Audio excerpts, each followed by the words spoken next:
Wildfires are raging in Indonesia. Very few people know about it. Even fewer people seem to care. The wildfires are totally out of control in Indonesia. It is a humanitarian crisis. It is a climate crisis. It is an environmental crisis. Over 8,000 square miles of forest have burned in the last few months.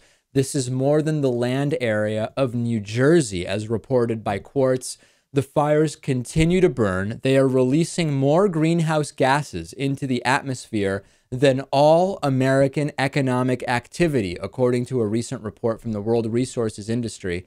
The fires threaten sanctuaries. They threaten some of the only remaining natural habitats for many endangered animals.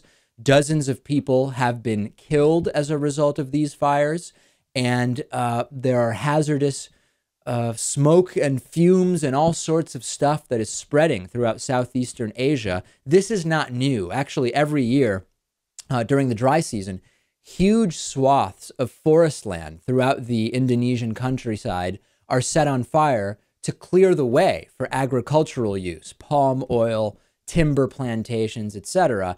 It's controversial. It is not uncommon. It's known as slash and burn.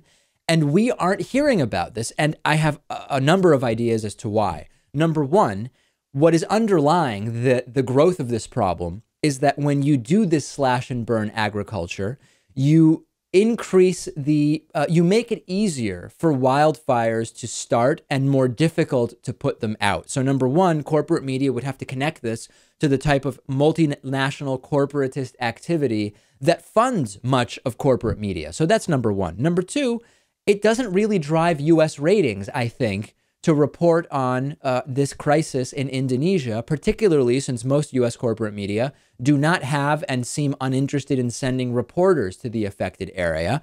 But there's a sadder part to this as well, which is that there's really no call to action here. Sometimes when you report on an ecological catastrophe, a tsunami, for example, there's a call to action. Hey, donate here. We're sending these resources. We're doing that. We're doing this.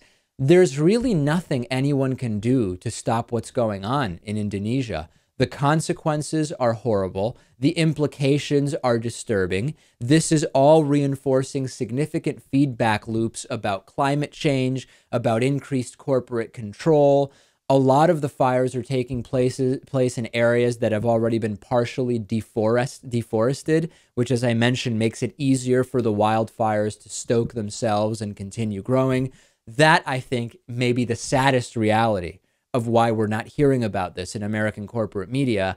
It's just a bad story, and there's really nothing that we can do about it at this point because there are such huge forces at play. And that may be the saddest commentary of all.